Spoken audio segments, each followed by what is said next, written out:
ឈិនភីងមានទោសពីបទធ្វើឲ្យគេរបួសដាក់ទោសជាប់ពន្ធនាគាររយៈពេល3ឆ្នាំហើយពិន័យលុយ50,000អនុវត្តភ្លាម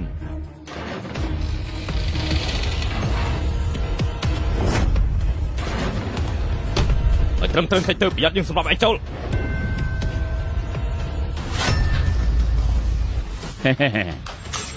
ឯងគឺឈិនភីងហ៎អ្នកប្រុសសៀវឲ្យយើងមករកឯងហ៎ឯងចង់ធ្វើអីប៉ាប៉ាអ្នកប្រុសសៀវឯងចង់រួចចេញទៅវិញទេគេតាក់មើលត្រីខ្ញុំមុនមកកាច់ខ្ញុំឲ្យចូលគុកពេលនេះគេនៅចង់បានជីវិតខ្ញុំទៀតនៅមានច្បាប់ដែរទេច្បាប់ហ៎នៅហុងឈឹងអ្នកប្រុសសៀវគឺជាច្បាប់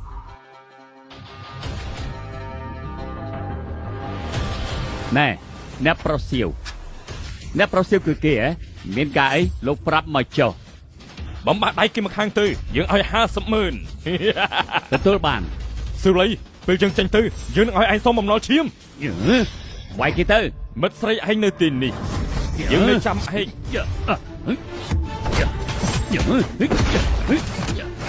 វាយគេស្លាប់ទៅជាចេញ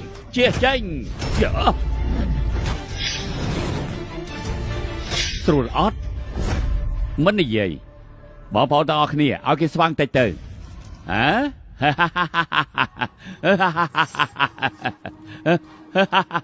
អូហូ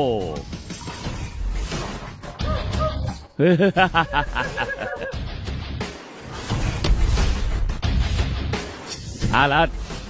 ស្អីបន្តទៀតតោះ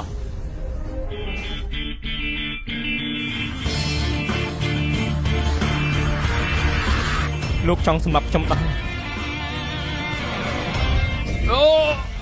លោកជាអ្នកណា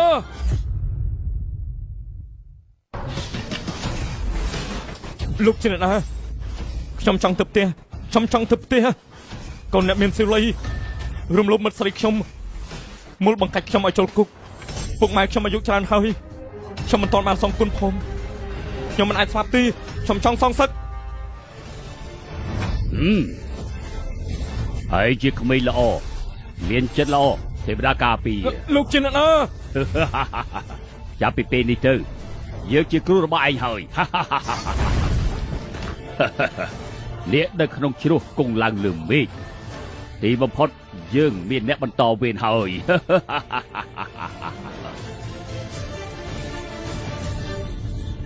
ព្រះចិញ្ចៀនស្ដេចនាគនេះទៅឯងអាចបញ្ជាអ្នកខ្លាំងដែលមានក្បាច់គុណលើសគេបានមិនក្បត់មហាជនឡើយគួរឲ្យចាប់អារម្មណ៍ណាស់ខ្លាចវាយដល់ថ្នាក់លុតជង្គង់ទុកមុនមែនទេពួកឯងវាយយើងបានកុំធ្វើបាបតាចាស់នោះតាចាស់ហ៎តាចាស់ស្អីមានតាចាស់មកពីណាមិញនៅទីនេះតើលបងគេត្រូវវាយដល់ឈួតឲ្យទីដឹងតាចាស់មកពីណា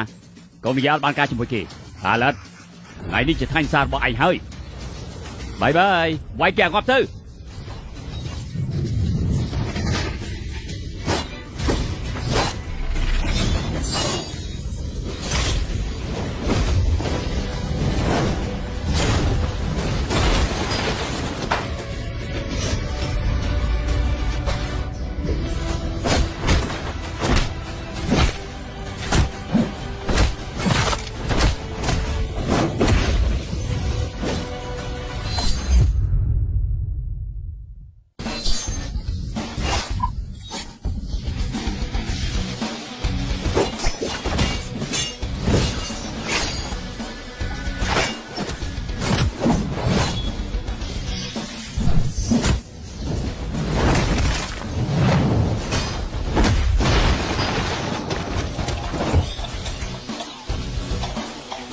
ក្នុងឋានទាំង3ដាច់លាកដាច់គេឈិនភីងវាសនាកំណត់ឲ្យពួកយើងជួបគ្នាយើងយកវិជាដែលយើងចេះផ្ទេរឲ្យឯងចាប់ពីថ្ងៃនេះទៅឯងត្រូវលុតដំខ្លួនឯងខែ7ថ្ងៃ15យកចិញ្ចៀនស្ដេចនាគនេះទៅទីស័យកោះស្វាឡុងរងចាំឯងយើងទៅហើយបងភីងបងហាត់គុនរាល់ថ្ងៃ3ឆ្នាំហើយថ្ងៃនេះដល់ថ្ងៃចេញហើយអបអរបងជួបដំណើរល្អបងកែខ្លួនឲ្យល្អកុំធ្វើមនុស្សអាក្រក់សិលីមិត្តស្រីយើងមិនមែនឯងដណ្ដើមបានទេឆ ថាបសងលុយយើងមក បានក៏បានពជាពីប្រហែលថ្ងៃទៀតទៅ របស់មានតម្លៃក្នុងផ្ទះលក់សូមបំណុលអស់ហើយពិតជាគ្មានម៉ាស៊ីនមែន អញ្ចឹងក៏បន្ទោសថាយើងចិត្តសាហាវ កាលណាធ្វើអ្នកនឹងទទួលកំប៉ះពុកម៉ែយើង អាឡឥតឯងនៅរស់ចេញមុខមកទៀតហ៎ យ៉ាងម៉េច ថាបសងលុយមកចំ ស នួ ង ន លុយអី 50000យន់យ៉ាងម៉េចជាប់គុកដល់ឈួតហើយហ៎ កូនប្រុស500000ពួកយើងសងរួចយូរហើយ នៅមានការទៀតជំពាក់យូរហើយការប្រាក់មិនអោយទៀត នៅខ្វះប្រមាណទៀត អ្នកប្រុសសៀវប្រាប់ហើយនៅខ្វះ1800,000ទៀត អេពួកឯងហត់ឈាមពេកហើយ ម៉ាក់ភ្នែកម៉ាក់យ៉ាងម៉េចនឹងម៉ាក់ឯងអ្នកសាររឿងឯងយំដល់ខ្វាក់ភ្នែកទៅហើយម៉ាក់ប្រហែលឆ្នាំនេះម៉ាក់រងទុកហើយរឿងខ្ញុំជាអ្នកបង្កខ្ញុំជាអ្នកដោះស្រាយ យោឈិនភីងឯងពិតជាកូនកតញ្ញូមែនហ៎ ពេលនេះម៉ាក់ឯងខ្វាក់ភ្នែកហើយត្រូវការឯងមើលថែប៉ាឯងក៏ចិត្តដែរណា បើជាឲ្យគ្រួសារឈិនឯងលេចមុខមែន ចង់ស្លាប់ហើយ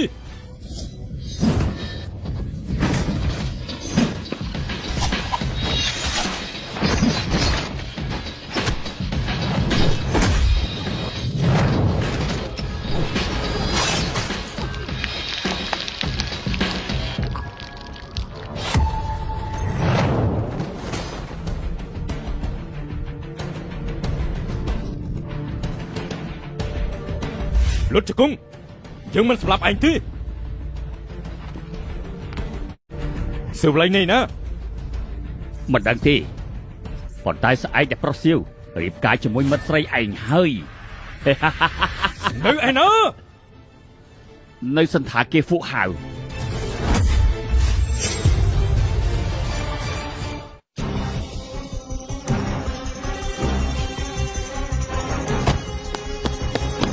លោករំខានលោកជួយស្រីឡានបន្តិចជំងឺចាស់ប៉ារបស់ខ្ញុំរើឡើងហើយត្រូវការទៅពេទ្យព្យាបាលបើយើងមិនទាន់ពេទ្យទេ ធ្វើជាឲ្យនាងហ៎ខ្ញុំត្រូវតែចូលរួមមង្គលការអ្នកប្រុសសៀវលៃខកខានពេលវេលាគ្រួសារសៀវនាងប៉ះពាល់បាន គ្ ដែ រូ រ សាសៀវគ្រូសាសៀវរៀបចំមង្គលការក្នុងសន្តាគារហ្វុងហារបស់ខ្ញុំលោកជាសិនដែរតិចទៀតខ្ញុំមកបកស្រាយ នាងចង់ឲ្យចេញក៏ចេញហ៎ មនុស្សលោកនេះមិនក៏មិននិយាយហេតុផលខកខានប៉ាខ្ញុំព្យាបាលខ្ញុំមិនលើកលែងឲ្យលោកទេ យើងមិនខ្វល់ការស្លាប់គេទេចេញទៅ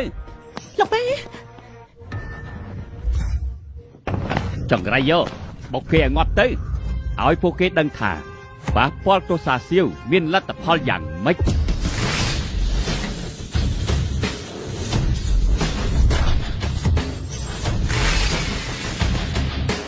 អាយ៉ា ទៅពេទ្យយឺតពេលហើយទុកឲ្យខ្ញុំ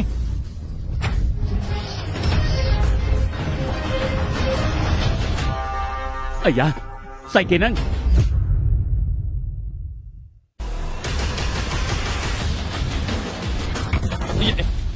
ខ្ញុំស្វាងភ្នែកមែនទេខ្ញុំដូចឃើញគេប្រើដៃម្ខាងទុកប្លានជោគណាហេ អាយឈួតទេគេជាមនុស្សដែរទេខូចហើយ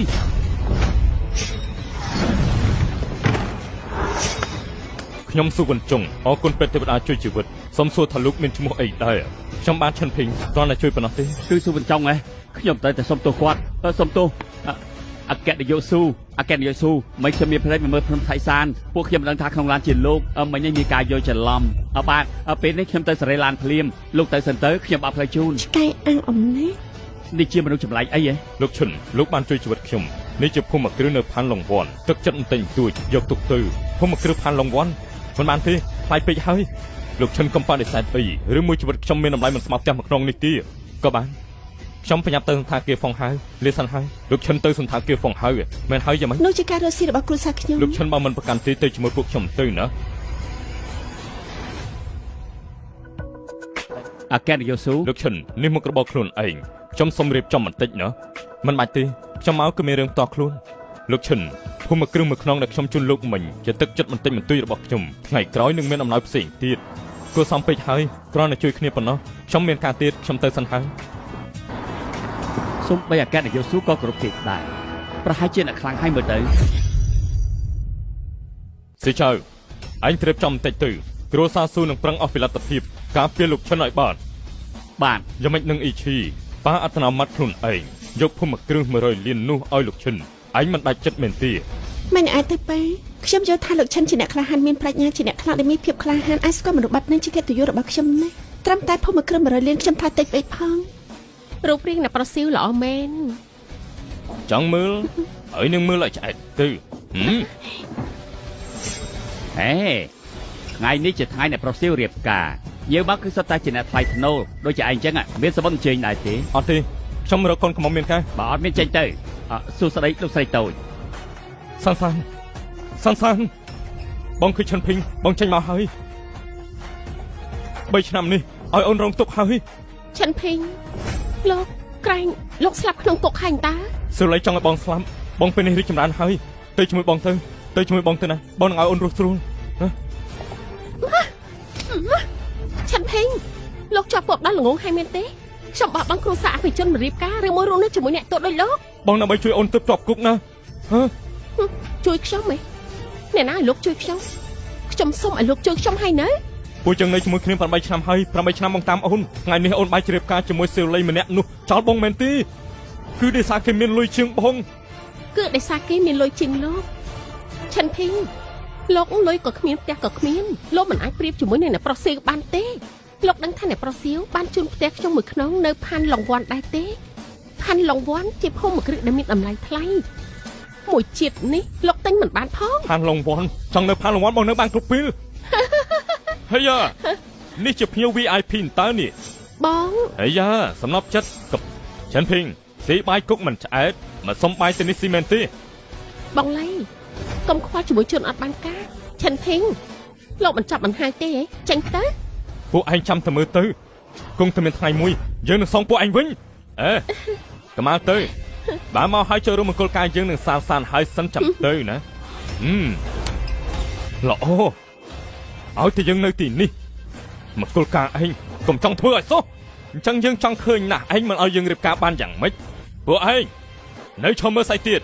នាំភ្ញៀវ VIP យើងចូលតុទៅរៀបចំតុមួយឲ្យគេឲ្យបានច្បាស់ យ៉ាឆិនភីងចាំស៊ីកាហ៎ក្នុងគុកស្អីក៏ញ៉ាំមិនបានមែនទេ ឆិនភីងជួបមិត្តរួមថ្នាក់ចាស់មិនក៏មិននិយាយកាលនោះឯងនៅសាលាមានមុខមាត់ណាស់មិនក៏រស់នៅកាន់តែរញ៉េរញ៉ៃអញ្ចឹងខ្លាចជាអ្នកមានទោសទៀតណែឆិនភីងទៅចេញមកនៅរកការងារមិនតាន់បានទេហ៎មិនអញ្ចឹងមកលៀមបង្គន់ផ្ទះខ្ញុំទៅក៏ខ្វក់បន្តិចហត់បន្តិចហើយណាស់ក៏អាចចិញ្ចឹមឪពុកម្ដាយដែលមកព្រមស្លាប់របស់ឯងបានដែរ ហើយណាស់ក៏រកការងារស្អាតស្អំបន្តិចទៅខ្ញុំមើលទៅមិនអញ្ចឹងតែបោះសម្រាមតាមផ្លូវទៅ ញ៉ាំបាយហើយនៅញ៉ុកមាត់ពីអ្នកឯងមិនចិត្តទៀតមែនទេ ឯងជាអ្នកទោសលេងរត់ស្អី មែនហើយគ្រួសារសៀមានទ្រព្យសម្បត្តិច្រើនលោកមិនហ៊ានប៉ះក៏យកពួកខ្ញុំមកបញ្ចេញកំហឹងកំសាក ទើបញ៉ាំបាយគ្រួសារស៊ីវមួយពេលព្រោះជាឆ្កែគ្រួសារស៊ីវហើយ ឆិនភីងឯងនិយាយម្ដងទៀតជឿអត់ថាយើងបំផ្លាញឯង ចាត់ការអ្នកទោសបែបហ្នឹងពួកយើងកុំប្រឡាក់ដៃខ្លួនឯងអីខ្ញុំមានវិធី សូមគោរពភ្ញៀវកិត្តិយសទាំងអស់គ្នាស្វាគមន៍ភ្ញៀវគ្រប់គ្នាមកចូលរួមពិធីមង្គលការនៅប្រុសសៀវនៅហុងឆឹង អរគុណទាំងអស់គ្នាដែលមកចូលរួមមង្គលការរបស់ខ្ញុំទាំងអស់គ្នាម្នាក់គ្រួសារស៊ីវចំណាំបានទាំងអស់ថ្ងៃនេះមានភ្ញៀវ VIP ម្នាក់ខ្ញុំចង់ណែនាំឲ្យគ្រប់គ្នាស្គាល់បន្តិចណាគ្មានគេគ្មានខ្ញុំនឹងសានថ្ងៃនេះទេគេនឹងសាននៅជាមួយគ្នា8ឆ្នាំមិនធ្លាប់ប៉ះម្ដងសោះដើម្បីសុភមង្គលរបស់សានគេបានយកសានមកជូនខ្ញុំដល់លើគ្រែគេមិនហ៊ានរំខាននោះទេធ្វើឲ្យខ្លួនឯងចូលគុកដោយមិនស្ដាយជាប់គុក3ឆ្នាំថ្ងៃនេះគេទើបចេញមកវិញណាមិនកែខ្លួនមកជូនពរនៅទីនេះអាត្មានិយមយ៉ាងណាគេជាកូនអកតញ្ញូទី1នៅហុងឆឹងបង្ខំឲ្យឪពុកម្ដាយរបស់ខ្លួនឯងចង់ការឲ្យឪពុកគេយកទ្រព្យសម្បត្តិទាំងអស់សងគេដល់ពេលនេះនឹងបោះតាមផ្លូវនៅឡើយទេម្ដាយគេកាន់តែរំភើបទៅទៀតយំដល់ថ្នាក់ខ្វាក់ភ្នែកភាពកតញ្ញូនេះពិតជាគួរឲ្យរំភើបខ្លាំងណាស់ អ្នកណាគេហ្នឹង អ្នកណាគេហ្នឹង មនុស្សបែបហ្នឹងគួរតែត្រូវរន្ទះបាញ់ហើយ លោកឆិនភីងលោកមកប្រាប់ទាំងអស់គ្នាមកម្នាក់នឹងគឺជាអ្នកណា ហើយយ៉ាការប៉ັດគឺជាលោកសោះ ឆិនភីងឯងកំសាកបែបហ្នឹងនឹងមានមុខរស់ទៀតហ៎ កុំខ្មាស់គេអីតើអ្នកប្រុសសៀងមិនតន់ចាត់ការឆាប់ចេញទៅ អើយអ្នកប្រុសសៀវនេះមិនមែនកំពុងវាយខ្ញុំទេគឺកំពុងផ្ទះមុខគ្រួសារសៀវ ឆិនភីងឯងរស់ឡើងត្រន់ហើយមើលទៅអ្នករស់ត្រន់មិនមែនចឹងទេគឺជាឯងវាយគេទៅ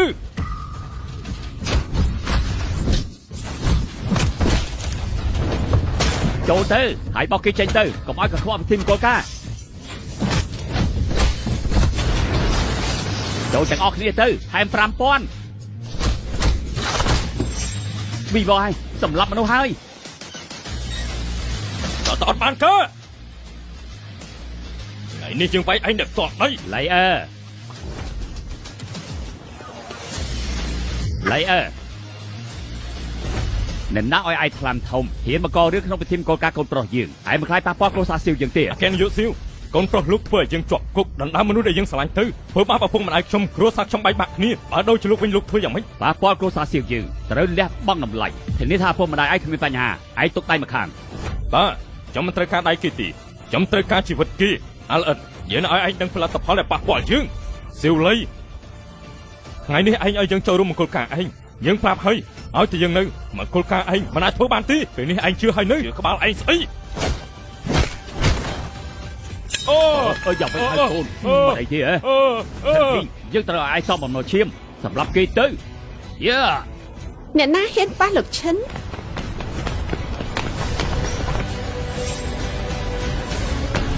សម្រាប់គេទៅកុំចូលមកកុំចូលស្ងាត់ លោកឈិនមិនអីទេ មិនអីទេនឹងស៊ូរំខាននៅនាងហើយ មិនអីទេលោកជាអ្នកមានកូនគ្រួសារសួររបស់ មួយស្រីអ៊ីឈីឯងស្គាល់មនុស្សកាកសំណល់នេះ អ៊ំ ដែរ សៀវលោកឈិនម្នាក់នេះគឺខ្ញុំជាអ្នកអញ្ជើញឲ្យមើលជំងឺដូច្នេះថ្ងៃនេះគឺប្រកាសជាមានការយល់ច្រឡំហើយ ជាបាលហ៎ កំ pl ែងមែនគេជាអ្នកទោសម្នាក់មិនចេះជាបាទេអ្នកនាងស៊ូមិនមែនត្រាចាំសៀបនេះក៏ហត់ទេដឹងអី គាត់ចេះជាបាឬអត់ខ្ញុំចេះគិតហើយនេះមិនធ្លាប់ជួបមិនមានន័យថាគាត់មិនចេះនោះទេ បានហើយខ្ញុំនៅជាមួយគេ8ឆ្នាំសូម្បីខ្ញុំផ្ដាសាយក៏គេព្យាបាលមិនជាផងគេគ្រាន់ជាជនអត់បានកម្មម្នាក់ប៉ុណ្ណោះ នោះមកពីនេះមិនសម នាងចាំមើលទៅគ្រូសាសៀមមិនដោះលែងនាងនោះទេ រឿងប៉ុណ្ណឹងញ័រអស់ទាំងខ្លួនឲ្យនៅនឹងស៊ូសាច់ចំអកហើយ លោកឈិនខ្ញុំដឹងលោកគឺជាមនុស្សដែលប្រកាន់គុណធម៌ប៉ុន្តែដើម្បីស្រីប្រភេទនឹងមិនសមទេ ល្អណាស់ខ្ញុំថាហើយការប៉ັດនាងស៊ូត្រូវគ្នាជាមួយអ្នកទោសម្នាក់នេះសោះ បិទមាត់ក្មួយឈីអ៊ីឬថ្ងៃនេះឯងកុំខ្វល់ជំងឺប៉ាឯងយើងរកអ្នកជំនាញព្យាបាលឲ្យតែថ្ងៃនេះអាឡិតនេះត្រូវតែស្លាប់ អ៊ំសៀវលោកឈិនប៉ះមិនបានទេ ថ្ងៃនេះឯងបង្ខំយើងចាត់ការ ថ្ងៃនេះអ្នកណាហ៊ានប៉ះគាត់ នាងឡិតយកដល់មុខប៉ារបស់នាងចេញភ្លាមទៅកុំស្មានថាសន្តិសុខសំអុយប្រមាណអ្នកអាចរៀបរែងយើងបានក៏មិនទៅថាយើងគ្មានធម៌មេត្តាណាយោថ្ងៃនេះឯងបង្ខំយើងចាត់ការ ថ្ងៃនេះអ្នកណាហ៊ានប៉ះគាត់ នាងឡិតយកដល់មុខប៉ារបស់នាងចេញភ្លាមទៅកុំស្មានថាសន្តិសុខសំអុយប្រមាណអ្នកអាចរៀបរែងយើងបានក៏មិនទៅថាយើងគ្មានធម៌មេត្តាណា ឡើយសើចំណាស់នេះហើយនៅបំភ័យក្មេងទៀតលោកហួសហេតុពេកហើយតែដឹងនេះ ស៊ូវិនចុងរំខានលោកនាំកូនចេញទៅថ្ងៃនេះអាឡិតនេះត្រូវតែស្លាប់ ត្រឹមគ្រួសារស៊ឺធ្វើអីខ្ញុំមិនបានទេ ហេអាឡិតថ្ងៃនេះបើឯងមិនស្លាប់គ្រួសារស៊ឺថ្ងៃក្រោយមិនប្រឡូកនៅហោងចឹងទេអ្នកណាសម្លាប់គេបានរង្វាន់100ម៉ឺន គេយកស៊ឺទៅខ្ញុំចំកាត់ក្បាលគេយកមកតតដូចបាអញ្ចឹង គេហ៊ានវាយបំបាក់ដៃអ្នកប្រុសខ្ញុំកាត់ដៃគេម្ខាងបញ្ចេញកំហឹងឲ្យអ្នកប្រុស យើងចាំមើលអ្នកណាហ៊ានចង្រៃយកសន្តាគារនេះជាទឹកដីរបស់យើងណា ហើយសន្តិសុខគ្រួសារស៊ូទាំងអស់មកសន្តាគារព្រាមយ៉ាវុធរបស់ផងស៊ូវិនចុងដើម្បីអាឡិតនេះលោកចាំបដូរស្លាប់ដល់ទីបញ្ចប់ជាមួយខ្ញុំមែនទេ ឡើយស៊ីវបើលោកនៅមានអ្នកចង់សម្លាប់លោកឈិនទៀតឬយុទ្ធជាមួយគ្រួសារស៊ីវតើវាយ៉ាងម៉េចខ្ញុំខ្លាចលោកមែនទេ ស៊ូវិនចុងគ្រួសារស៊ូនៅទីនេះរងការប្រមាថបើលោកហ៊ានការពារអាឡិតនេះទៀតខ្ញុំបដូរស្លាប់ជាមួយលោកហើយ អញ្ចឹងស៊ូវិនចង់ខ្ញុំកំដរដល់ទីបញ្ចប់ នេះយ៉ាងម៉េចហ្នឹងគ្រួសារស៊ូនិងគ្រួសារស៊ូចង់វាយគ្នាហើយគ្រួសារស៊ូមានលុយគ្រួសារស៊ូមានអំណាចសង្គ្រាមនេះច្បាស់ជារងគ្រោះទាំងសងខាងចាប់ពីពេលនេះទៅហុងឆឹងលែងមានសន្តិភាពហើយមិនដឹងទេយកដល់ពួកយើងកិច្ចឲ្យឆ្ងាយទៅស៊ូវិនចុងហើយចាំតែមើលទៅអញ្ជើញលោកម្ចាស់ខ្លានៅសំណាក់ជីអ៊ីមកបាទស៊ូវិនចុងហើយចាំតែមើលទៅអញ្ជើញលោកម្ចាស់ខ្លានៅសំណាក់ជីអ៊ីមក លោកម្ចាស់ខ្លានៅសំណាក់អ៊ីជី ស៊ូវិនចុងក៏មិនទៅថាខ្ញុំមិនបានដាស់តឿនលោកទៅពេលនេះប្រហែលនៅសល់ជីវិត បើលោកម្ចាស់ខ្លាមកពួកយើងធ្វើចុកសោយទៅឲ្យមនុស្សពួកយើងចេញសិនទៅ បាត់ប៉ះពាល់លោកម្ចាស់ខ្លាគ្រួសារស៊ូយើងចាប់មិនខាន រឿងរបស់ខ្ញុំដោះស្រាយខ្លួនឯងជីវិតខ្ញុំលោកជាអ្នកជួយលោកនិយាយបែបនឹងដូចជាផ្ទះមុខខ្ញុំហើយណាតែបើប៉ះគ្នាឯងនាំលោកឈិនទៅបន្ទប់សម្ងាត់គ្រួសារស៊ូមុនទៅមិនថាលីនធានហ៊ូឬស៊ីចាងទីពួកគេមិនហ៊ានសម្លាប់ប៉ានោះទេ ប៉ា ផ្លូវថ្ងៃក្រោយដើរខ្លួនឯងទៅណា ស៊ូវិនចុងពិចារណាយ៉ាងម៉េចហើយទៅពេលនេះឬចង់នៅស្លាប់ ស៊ីចាងស្ដាប់ឲ្យច្បាស់ណាលោកឈិនខ្ញុំការពារហើយ មែនទេស៊ូវិនចុងលោកគ្រាន់បើខ្ញុំចាំមើលបន្តិចទៀតលោកយំយ៉ាងម៉េចលោកម្ចាស់ខ្លាមកដល់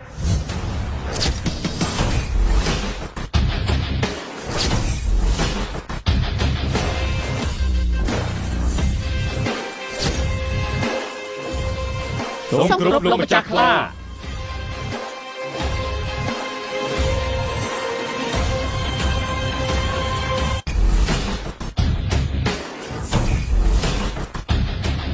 អរគុណលោកម្ចាស់ខ្លាលោកម្ចាស់ខ្លាគឺឥឡូវនេះវាយកូនប្រុសខ្ញុំឲ្យរបួសនៅថ្ងៃល្អរំខានភ្ញាខ្ញុំប្រមាត់គ្រួសារសៀវខ្ញុំអូអញ្ចឹងលោកចង់យ៉ាងម៉េច លោកម្ចាស់ខ្លាសម្រាប់គេកាត់ជាកង់ទៅ បិទមាត់មានចំណែកឯងនិយាយមកពីណា អគ្គនាយកស៊ូទុកឲ្យខ្ញុំលោកម្ចាស់ខ្លា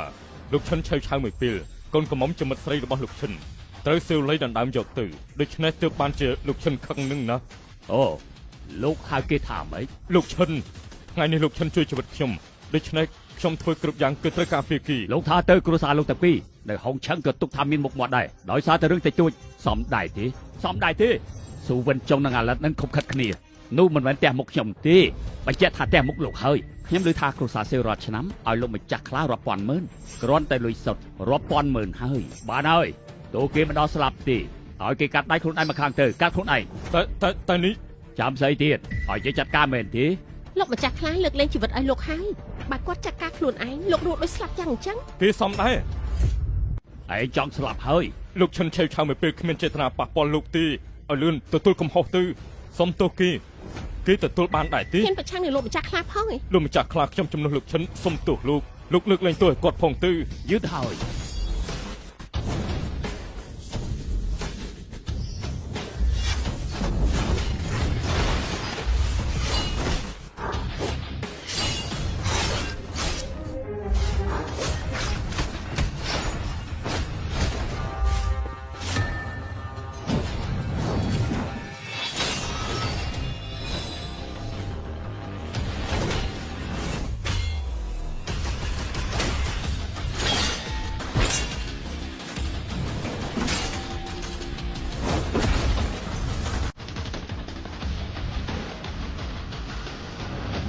រត់ស្លាប់ហើយ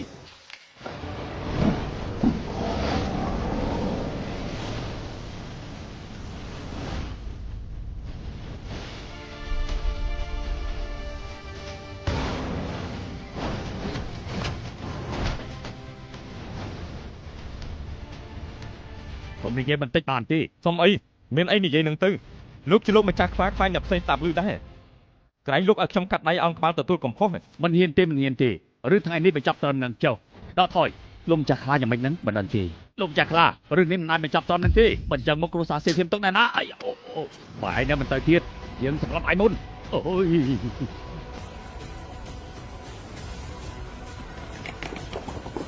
អមមិនមនុស្សច្រើនមិនគឺខ្ញុំមិនត្រូវខ្ញុំបាត់លីងធានហ៊ូប្រមុខសំណាក់ជីអ៊ីសូមគោរពលោកម្ចាស់វិមានស្ដេចនេះ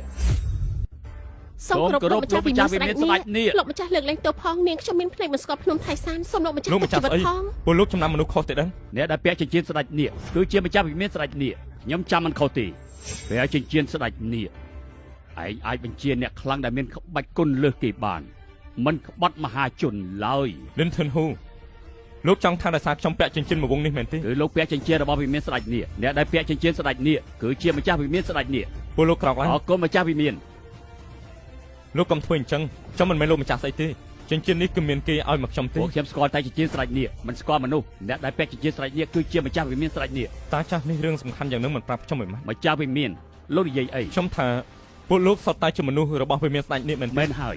វិមានស្ដេចនេះនៅតាសៀកមាន13សាខាសំណាក់ជាអ៊ីគ្រាន់តែមួយក្នុងចំណោមនោះធម្មតាតំណាក់តំណងគ្នាតាម system លើកលែងតាមម្ចាស់វិមានក៏ហៅមិនអញ្ចឹងមិនបង្ហាញមុខទេ សំណាក់អ៊ីឈីតែមួយនៅហុងឆឹងទំនឹងយ៉ាងនេះទៅហើយបើសំណាក់ទាំង13សុទ្ធតែអញ្ចឹងមិនក៏ក្រៅតាសៀកហើយមែនទេ វិមានស្ដេចនេះនៅតាសៀកមិនត្រឹមតែមាន13សាខាទេហើយនៅមានសាខាគ្រប់កន្លែងទៀតឲ្យតែម្ចាស់វិមានក៏ហៅទាហានវិមានស្ដេចនេះរាប់ម៉ឺនចេញមកភ្លាម មិនបាច់ទេខ្ញុំមានរឿងសំខាន់ជាងនេះ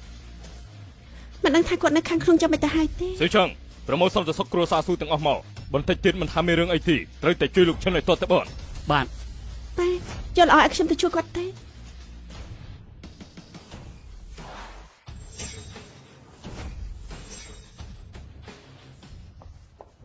ពួកគេមិនធ្វើអីលោកទេគ្មានអីទេនៅល្អអន្តតា មានរឿងអីហ្នឹងខ្ញុំអារម្មណ៍ចង់ស្លាប់ អ៊ីឈីនៅផ្ទះខ្ញុំមានរឿងប្រញាប់អញ្ចឹងខ្ញុំទៅមុនហើយណាអូល្អស៊ឺឆឹងថាបើកឡានជូនលោកឈិនទៅផ្ទះទៅអូមិនបាច់ទេខ្ញុំមានឡានហើយអ៊ីឈីឯងចំពោះលោកឈិនកម្រើកចិត្តហើយទេដឹងមែនទេនឹង និយាយអីហ្នឹង ឪពុកយល់ពីកូនច្បាស់ណាស់ណាឯងកំពុងតែគិតអីប៉ាអាចមិនដឹងដែរមែនទេ នេះខ្ញុំទៅនឹងស្គាល់គាត់ខ្ញុំបារម្ភពីគាត់មិនអាចជួយចិត្តទេ យ លោកឈិនជាមនុស្សត្រង់រូបរាងគួរសមហើយវាជើងពេទ្យពូកែ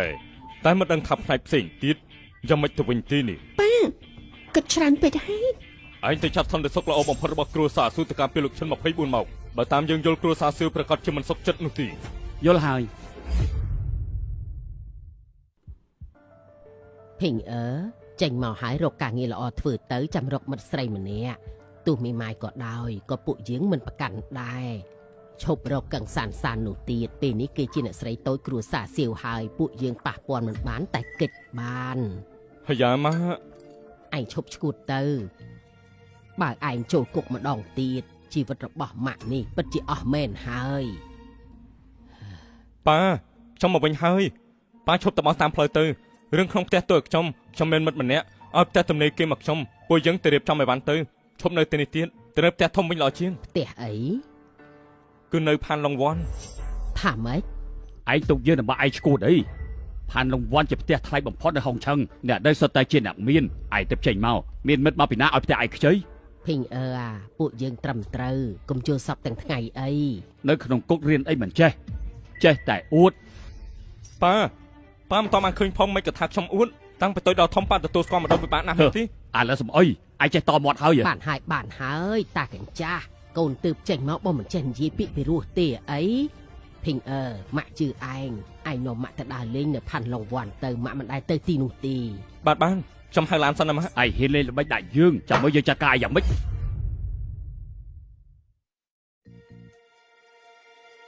ស្មានមិនដល់សោះទំនើបខ្លាំងណាស់នេះ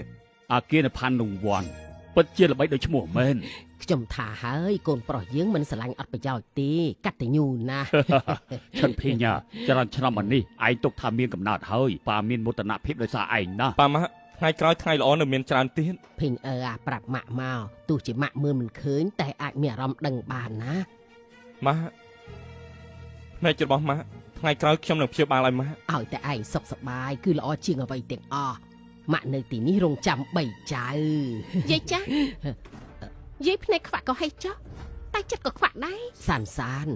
អត់ទេលោកស្រីតូច ពួកយើងប៉ះពាល់នាងយ៉ាងម៉េចនៅធ្វើឈួតទៀតភូមិគ្រឿងនេះគឺអ្នកប្រុសសៀវជូនសានធ្វើជាផ្ទះផ្សំលំនៃ ដោយសារពួកសម្រាប់ឯងប្រហែលអ្នកចូលមកផ្ទះនេះក៏មានក្លិនសយយកមិនបានទេ ឈិនភីងរឿងនេះយ៉ាងម៉េចវិញ កឹងសាននេះជាផ្ទះគ្រួសារស៊ូឲ្យខ្ញុំពួកនឹងមកធ្វើអី គ្រួសារស៊ូឲ្យលោកគ្រួសារស៊ូឲ្យផ្ទះទៅអ្នកទូតដូចលោក អាយ៉ាសានគេដោយសារឃើញនាងរៀបការចូលគ្រួសារអភិជនផ្នែកក្រហមចាំបោកលុយនាង ឆ្វេមួយគ្រួសារ3នាក់មិនចេះខ្មាស់គេទេ មានរឿងអីសម្ដៅមកខ្ញុំមកកុំថើប៉ាម៉ាក់ខ្ញុំ ពេលនេះផ្ទះនេះជារបស់ខ្ញុំពួកនឹងឆាប់ចាញ់ទៅ លួចសោបានក៏គិតថាខ្លួនឯងនឹងគឺជាម្ចាស់ហើយមែនទេ ជាឪពុកម្ដាយមិនចង់បកអាក្រាតលោកក៏បានចិត្តហើយឈិនភីងនាំឲ្យឈួតម៉ែខ្វះរបស់លោកលុតជង្គង់សុំទោសខ្ញុំភ្លាមខ្ញុំអាចដោះលែងលោកបាននៅតែមិនទៅទី ដែលត្រូវទៅគឺពួកនាង លោកអាឡូមេកាចាងមានគេសម្រុកចូលក្នុងភូមិគ្រឹះខ្ញុំទុកពេលឲ្យលោក5នាទីខ្ញុំមិនចង់ឃើញពួកគេទៀតទេឈិនភីងលោកចាំមើលឲ្យឈួតម៉ែខ្វះរបស់លោកចូលគុកជាមួយគ្នាទៅ ភីងពួកយើងប៉ះពាល់ពួកគេមិនបានទេ សុំទោសផលលោកស្រីតូចពួកខ្ញុំទៅភ្លាម ប៉ាម៉ាក់ថ្ងៃនេះខ្ញុំនៅទីនេះខ្ញុំចាំមើលអ្នកណាហ៊ានរាំងទៅ ខ្ញុំជាមេការនៅទីនេះធ្វើអីនេះសម្រាប់ចូលភូមិគឺគេហៅដឹងទេ ផ្ទះនេះជារបស់ខ្ញុំពួកលោកមានសិទ្ធិអីដេញខ្ញុំចេញ ផ្ទះរបស់ឯងយកសពទេដឹង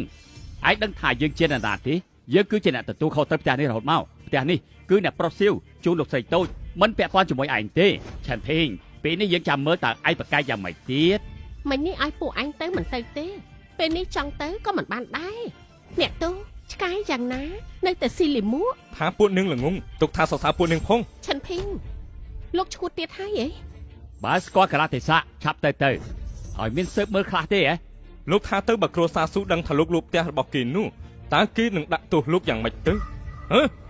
គ្រួសារស៊ូអីមិនដឹងទេ លោកមិនដឹងអាគារមួយនេះគឺស៊ូវិនចុងអ្នកមានជាងគេនៅហុងឆឹងជូនកូនស្រីរបស់គេស៊ូអ៊ីឈីទេស៊ូអ៊ីឈីរវល់ការងារគ្មានពេលរៀបចំហើយនេះក៏អញ្ជើញមេការឲ្យជួយមើលផ្ទះស្មានមកដល់ជាមនុស្សហត់ទឹកសម្លឹងការដោយលោកសោះលោកបែរចំមកលក់ផ្ទះរបស់គេទៅវិញ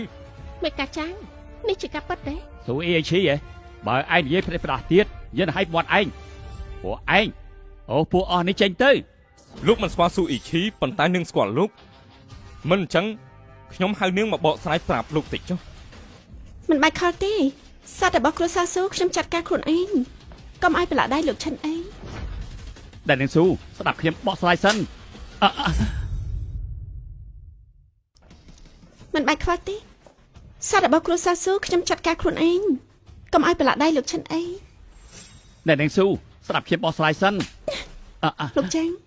គ្រួសារស៊ូខ្ញុំល្អចំពោះលោកខ្លាំងណាស់ហត់ទឹកសម្លឹងកាក់នេះហ៊ាននឹងគោរពលោកឈិនទៀតស៊ីឆ្អែតពេកមែនទេ មិនមែនបែបហ្នឹងទេសុទ្ធតែដោយសារសៀវលីដោយសារគេ ស៊ូអ៊ីឈី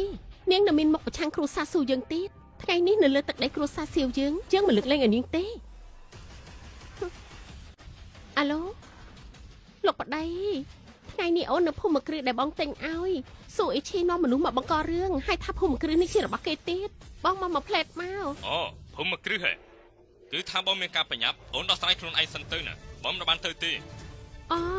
អញ្ចឹងហ៎អញ្ចឹងបងចាត់មនុស្សមកសិនមក អូពួកគេរវល់ខ្លាំងណាស់បងក៏រវល់ដែរបើគ្មានកិច្ចការសំខាន់ទេប៉ុណ្ណឹងហើយណា អាឡូអូន សានដែលប្រុសសៀវមកពេលណា ពួកឯងចាំមើលទៅចាប់អ្នកប្រុសសៀងមកនឹងចាត់ការពួកឯងគ្រប់គ្នាទាំងអស់ហ្នឹងបងលីគាត់ប្រាប់ថាមានការមកមិនបានទេ ហ៎ មិនអីទេទោះជាបងលីមិនមកមនុស្សគ្រួសារសៀងម្នាក់មកគឺវាចាប់បាត់ហើយមនុស្សក្នុងផ្ទះក៏រវល់ដែរមកមិនបានទេនេះរឿងយ៉ាងម៉េចវិញ រឿងយ៉ាងម៉េចទេពួកនាងសួរគេទៅយកល្អលោកប្រាប់ឲ្យត្រង់ទៅបើមិនអញ្ចឹងខ្ញុំបញ្ជូនលោកចូលគុក និយាយទៅខ្ញុំនិយាយខ្ញុំជាមេការជួយមើលផ្ទះនេះឲ្យនៅនាងស៊ូ3ខែមុនសៀវលីឲ្យខ្ញុំ 50000 គេឲ្យខ្ញុំចូលផ្ទះឲ្យគេមួយអាទិត្យគេថាបើគ្មានលុយទេប្រាប់ឲ្យចូលមកសម្ញែងឯកុហកដែលប្រុសសៀវមិនខ្វល់លុយទេមិននឹងអាចចូលផ្ទះទៅ លោកមានឈាមព្រោះដាក់គេមនុស្សគ្រួសារសៀងមិនលើកលែងឲ្យលោកឡើយ មើលទៅនេះជាកិច្ចសន្យាចូលផ្ទះមានសញ្ញារបស់គេមានផ្ដិតមេដាយទៀតពិតជាចូលផ្ទះមែន ថ្ងៃនេះប៉ុណ្្នឹងសិនចុះ អេនាងប៉ុណ្ណឹងបានតែខ្ញុំមិនបាន តែយើងថ្ងៃនេះប៉ុណ្្នឹងសិនចុះ នាងប៉ុណ្ណឹងបានតែខ្ញុំមិនបាន ស៊ូអ៊ីឈីនាងចង់យ៉ាងម៉េចទៀត ចង់យ៉ាងម៉េចទេទីនេះជាផ្ទះរបស់លោកឈិនចង់យ៉ាងម៉េចត្រូវស្ដាប់តាមលោកឈិនហើយ ឆិនភីងយល់ដល់ពួកយើងធ្លាប់រៀនជាមួយគ្នាលោកជាអ្នកខ្ពស់ដោះលែងពួកខ្ញុំទៅឆិនភីងទុកថាខ្ញុំវល់លោកចុះបានដែរទេ ដោះលែងពួកនាងក៏បានប៉ុន្តែត្រូវសុំទោសប៉ាម៉ាក់ខ្ញុំសិន ល្អត្រូវតែសុំទោស មានទៀតពួកឯងយកលុយថ្លៃជួលផ្ទះរបស់ខ្ញុំក៏ត្រូវឲ្យខ្ញុំដែរ លុយនោះបងលីបានឲ្យមេការហើយពេលនេះនៅមកទីអីពួកខ្ញុំទៀតមិនហើយឆិនភីងលោកមិននិយាយហេតុផលសោះ មេការចាងយកលុយកខ្វក់នឹងមានមនុស្សមកចាត់ការប៉ុន្តែថ្លៃជួលផ្ទះមួយនេះនាងមិនមែនមិនដឹងទេ អញ្ចឹងលោកត្រូវការប្រមាណ ភូមិគ្រឹះធម្មតានៅផានឡុងវ័នជួលមួយខែក៏300,000ដែរពួកនាងនៅ3ខែបុករួមទាំងចំណាយប្រចាំថ្ងៃ ឆិនភីងឯងមិនអាចបោកប្រាស់គេទេ 150,000ឲ្យខ្ញុំ150,000ឈ្មោះអ្នកទោសចូលផ្ទះអ្នកដទៃខ្ញុំមិនដេញដោលទេ ប៉ុន្តែក្នុងដៃខ្ញុំមានតែ30,000ទេអេវិនជីងហ្វូវយ អេកុំមើលខ្ញុំគ្មានលុយទេ មិនហើយសានពីដំបងគឺអញវល់ឲ្យពួកខ្ញុំមកលុយនេះមិនអាចយកពីពួកខ្ញុំទេពួកអញមិនក៏ធ្វើបែបហ្នឹង ឈប់ឡូឡាទៅលោកស្រីតូចបើគ្មានលុយទេពួកយើងអាចសរសេរលិខិតជំពាក់បាន ត្រូវហើយគ្រួសារសៀវនៅហុងឆាំងមិនមែនជំពាក់លុយមិនសងទេដឹង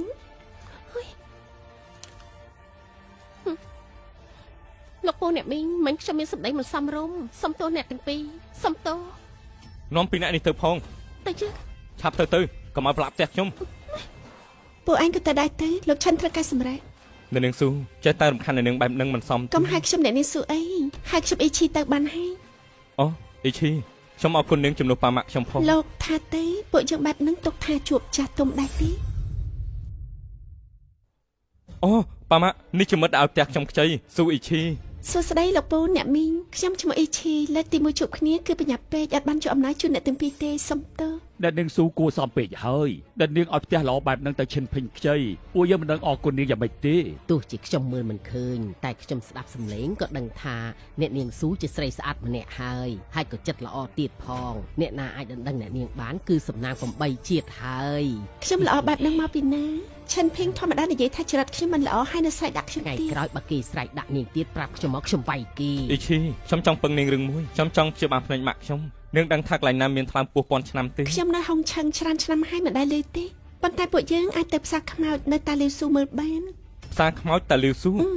ទីនោះគេមានមនុស្សគ្រប់ប្រភេទថ្ងៃនេះគឺលោកសម្រាប់ឲ្យស្រួលទៅស្អែកខ្ញុំមកទទួលលោកក្នុងកាតនេះគេមានលុយ100លានលោកយកសិនទៅទុកសួរពេលត្រូវការ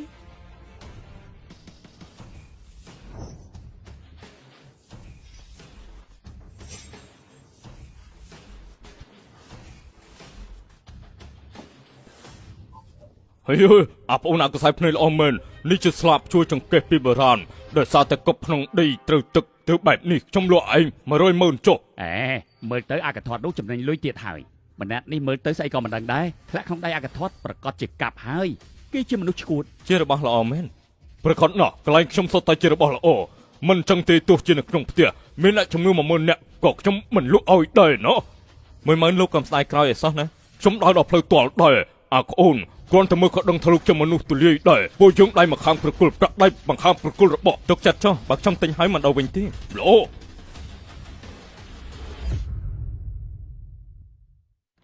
10000ទិញដៃច្រេះម្នាក់នេះខួរក្បាលមានជំងឺហើយទុកថាចំណាយលុយទិញយកមេរៀនទៅចុះមានលុយមែន ទីវងលី ទីវងលីនេះជាទីវងលីហើយអាយ៉ាអាឡិតនេះមានបានហើយ ថ្នាំព្យាបាលភ្នែកនេះអាក្អូនទៅភាសាគ្នាសិនទៅថ្មមកដុំនេះលក់ឲ្យខ្ញុំមកអត់លក់ទេទុកមកឲ្យមិនយកមែនទីទីវងលីនេះជារបស់ខ្ញុំសាកយកលមើលខ្ញុំទៅទិញមិញគ្រប់គ្នាក៏បានឃើញមិនក៏ខ្លាចទៅជារបស់លោកខ្ញុំលក់ឲ្យឯងគឺដៃជ្រេះមិនមែនត្បូងថ្មក្នុងនឹងទីដៃជ្រេះឯងយកទៅបានតែត្បូងថ្មនោះយកមិនបានទេ អាយ៉ាកំឡោះនេះសយហើយរបស់មានតម្លៃក្នុងដៃហើយឲ្យបាត់ទៅវិញ លោករកស៊ីមិនត្រឹមត្រូវចង់ពីលស៊ីពីលមែនទេកុំយកបានក៏យកល្អទុកទីវងលីនៅទីនេះទៅមិនចឹងទុកជីវិតឯងនៅទីនេះផ្សារខ្មោចតែលឺល្បីយូរហើយថាមានខ្លាក្រាមអ្នកលាក់ខ្លួនថ្ងៃនេះខ្ញុំមើលថាលោកអាចធ្វើស្អីខ្ញុំបានចង់ស្លាប់ហើយ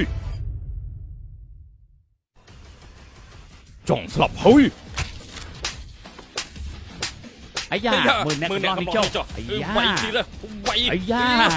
វាយហើយទឹកដៃអញ្ចឹងចង់ពីលស៊ីពីលផងអីចង្រៃឯងចង្រោរឿងឲ្យមែនទេដឹងថាទីនេះអ្នកណាកាងទីយើងទូរស័ព្ទទៅភ្លាមបើគាត់បើកម្រិតនោះ Hello បងជាវឆាប់เอาនេះមកមានគេបំបីឆ្នាំងបាយយើងហើយបងជាវនៅសំណាក់ GE ទោះបីជាលីធានហ៊ូមកក៏យើងនៅថ្វាយឯងដែរគាត់បើកម្រិតនោះ នេះអាកធាត់ហៅដល់ណាគេមកសារខ្មោចនេះគឺសំណាក់ជាអ៊ីអ្នកកាំងឯថាទៅអាចជាដល់ណាបងជាវមិនមែនបងជាវទេដឹងនោះសម្រាប់មនុស្សមិនប្រព្រឹត្តភ្នែកទេបងជាវមកដល់ អ្នកណាថ្លាធំម្លេះ បងជាវមកហើយមិនមានគេបង្ករឿងនៅទីនេះមិនត្រឹមថ្វាយមនុស្សទេនៅដល់អំទីវងលី100,000ទៅទៀតនោះគឺទុកជូនបងនឹងលោកម្ចាស់ហ៊ូទី មើលទៅកំបិតខ្ញុំនេះបានឃើញឈាមហើយ បងជាវគេជាអ្នកដល់អំទីវងលីខ្ញុំបងជាវឆាប់សម្រាប់គេទៅ សម្រាប់គេហ៎យើងសម្រាប់ឯងមុន បងជាវគេជាអ្នកដល់អំទីវងលីខ្ញុំណោះ ឯងលក់ដូរបង្ខំមិនមែនមួយថ្ងៃពីរទេហ៊ានមកបង្កាច់លោកម្នាក់នេះទៀតទុកថាយើងស្រួលក៏ហត់ណាស់មែនទេ បងជាវលុយដែលជូនទៅបងម៉ាសិនក៏មិនខ្វះដែរមិនក៏បងនៅខាងគេអញ្ចឹង បាននិយាយអត់បានការទៀតយើងកាត់ដណ្ដប់ឯងឲ្យឆែស៊ី អូខ្ញុំមានចិត្តលោភលន់ខ្ញុំភ្នែកឆ្កែមើលមនុស្សទៀត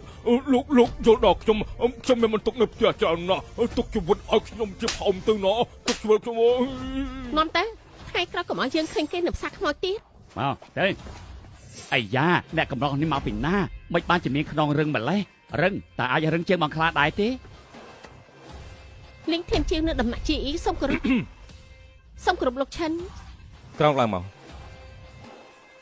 ថ្ងៃក្រោយកំប្រើកម្លាំងច្រើនបែបនឹងទៀត លោកឆិនលោកមកផ្សារខ្មោចមិនក៏មិនប្រាប់អាម៉ាចង់រកអីខ្ញុំជួយលោក របស់ដែលខ្ញុំរកនៅទីនេះគ្មានទេទៅហៅលីងធានហ៊ូមក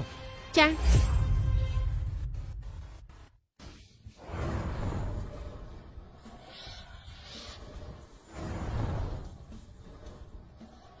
ពួកឯងថយក្រោយកុំរំខានលោកឈិន នឿយហត់ហើយ មិនហ៊ានទេមិនហ៊ានទេលោកឈិនលោកមកផ្សារខ្មោចលើកនេះចង់រករបស់អ្វីដែរ ខ្ញុំចង់រកថ្នាំពោះពាន់ឆ្នាំថ្ងៃនេះដើរផ្សារទីនេះគឺគ្មាននោះទេ លោកមិនតាន់ដឹងទេផ្សារខ្មោចនេះលក់របស់មិនល្អសុទ្ធតែជារបស់ខុសច្បាប់របស់មានតម្លៃពិតប្រាកដគឺនៅទ័រប៉ាកើ ទ័រប៉ាកើ នេះជាបញ្ជីវត្ថុមានតម្លៃទ័រប៉ាកើសូមចេញមើល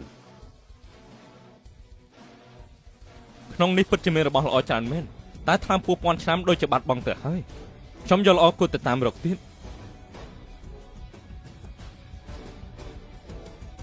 លោកឈិនខ្ញុំស្គាល់មនុស្សម្នាក់កន្លែងគេប្រកាសជាមានថ្នាំពោះពាន់ឆ្នាំ ណែណា អ្នកកាត់ក្តីនៅហងឆឹងគូវិនធានស្អែកនេះខ្ញុំនាំលោកទៅជួបគេ ឡោះ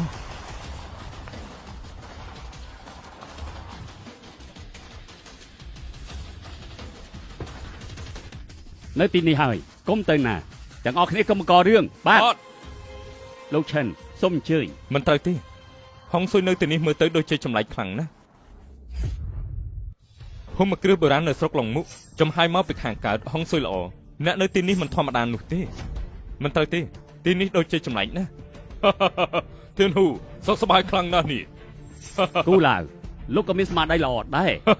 ចំនួនក្រោយម្នាក់នេះដូចជាមិនធ្លាប់ឃើញ លោកឈិនម្នាក់នេះគឺជាភ្ញៀវ VIP របស់សំណាក់ GE ខ្ញុំលើកនេះប្រញាប់ពេលរំខានគូឡាវហើយសូមកុំប្រកាន់អី មិនអីទេមកអញ្ជើញចូលក្នុងសិនគូឡាវខ្ញុំឃើញភូមិគ្រឹះបុរាណនេះសាងសង់ល្អណាស់មានអ្នកខ្លាំងណែនាំមែនទេលោកឈិនកសែភ្នែកល្អមែនពេលខ្ញុំមកដល់ហុងឈិនមានអ្នកខ្លាំងជួយណែនាំទិញបានដីដែលមានហុងស៊ុយល្អសាងសង់ភូមិគ្រឹះនេះឡើងភូមិគ្រឹះបុរាណស្រុកឡុងមុខចំហាយមកពីកើតហុងស៊ុយល្អមែនល្អខ្លាំងណាស់ លោកឈិនសរសើរពេកហើយលោកទើបមានកសែភ្នែកល្អ